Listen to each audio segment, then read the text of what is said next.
नमस्कार मित्रों, कार्तिक की कथा की कहानियों में आज हम आपको पंच भिखु के बारे में बता रहे हैं।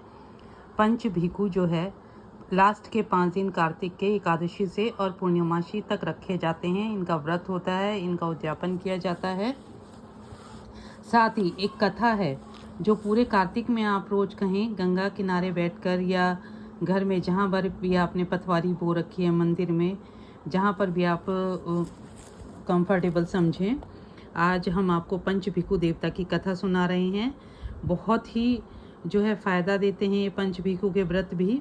जो कोई व्रत रखते हैं तो कथा इस प्रकार से है। आप फिर वही जल का लोटा और चावल लेकर बैठें, फूल लेकर बैठें और कथा सुने। एक साहूकार के बेटे की बहू थी जो बहुत सुबह सुबह उठकर कार्तिक के महीने में रोजाना गंगा जी स्नान करने जाती थी। पराये पुरुष का मुंह नहीं देखती थी। एक राजा का एक लड़का था, वह भी रोजाना गंगा जी नहाने जाता और सोचता कि मैं तो इतनी सुबह नहाने आता हूँ और मेरे से भी पहले कौन आ जाता है, कौन नहा के चला जाता है। जब 5 दिन कार्तिक के रह गए, उस दिन साहूकार की बहू तो नहा के जा रही थी और राजा का बेटा आ रहा था। खुड़का सुनकर वह जल्दी जल्दी जाने लगी तो उसकी माला मोचड़ी छूट गई। राजा आया, माला मोचड़ी इतनी सुंदर है तो पहनने वाली कितनी सुंदर होगी। सारी नगरी में राजा ने ढिंडोरा फैला दिया कि जिसकी यह माला मोचड़ी है वह मेरे पास 5 दिन आएगी, तब मैं उसकी माला मोचड़ी दूंगा। साहूकार के बेटे की बहू ने कहलवा दिया कि मैं 5 दिन आऊंगी, पर किसी को साख भरने के लिए बैठा दियो। राजा गंगा के पर बिछावन करके एक तोते को पिंजरे में टांग कर रख दिया। वह सुबह सुबह आई, पहली पैड़ी पर जैसे ही पैर रखा कि वह बोली, हे कार्तिक के ठाकुर, हे राई दामोदर, पांचों पांडव, छठो नारायण, भीषम राजा, उस पापी को नींद आ जाए। मैं सत की हूँ तो मेरा सत रखना। राजा को नींद आ गई। वह नहा धोकर जाने लगी तो तोते को सुआ भी कहते हैं, तो बोली, सुआ सुआ सुबटा, गल घालूंगी हार, साख राखिए मेरा वीर। सुआ बोला कि कोई वीर भी साख भरता है।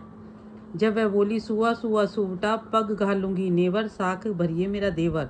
सुए ने कहा, अच्छा भाभी, मैं साख भरूंगा। वह तो कहकर चली गई। राजा हड़बड़ा कर उठा, सुआ से पूछा कि सुआ सुआ वह आई थी, कैसी थी? सुआ बोला, आभा किसी बीजली, होली किसी झल, केला किसी कामिनी, गुलाब का सा रंग।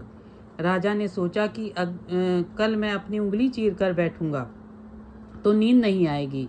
दूसरे दिन उंगली चीर कर बैठ गया। वह आई, वैसे ही उसने प्रार्थना करी, बस उसको नींद आ गई। नहा के जाने लगी तो सुआ ने साख भर दी। राजा ने उठते ही फिर सुआ से पूछा तो सुआ ने कल जैसा ही उसको जवाब दिया। उसने सोचा, कल तो मैं आंख में मिर्च डालकर बैठ जाऊंगा। तीसरे दिन आंख में मिर्च डालकर बैठ गया। सारी रात हाय हाय करके बिताई। वह आई, उसने जैसे ही प्रार्थना की, राजा को नींद आ गई। नहा के सुआ को साग भरा के चली गई। राजा ने सोचा कि कल तो मैं कांटों की सेज बिछाकर बैठूंगा। चौथे दिन कांटों की सेज पर बैठकर हाय हाय करता रहा। जब वह आई तो उसको नींद आ गई। उसने फिर से प्रार्थना की और नहा के सुआ को साख भरा के चली गई। फिर राजा ने उठ के पूछा तो फिर वह हाँ आई थी। 5वें दिन राजा आग जलाकर उसकी राख पर बैठ गया। उस दिन भी प्रार्थना करती आई कि आज भी मेरा सत रख दियो। राजा को नींद आ गई। उसने सुआ से साग भरा ली और कहा, उस पापी हत्यारे से कह दियो कि मेरे 5 दिन पूरे हो गए हैं, अब वह मेरी माला मोचड़ी मेरे घर भिजवा दे।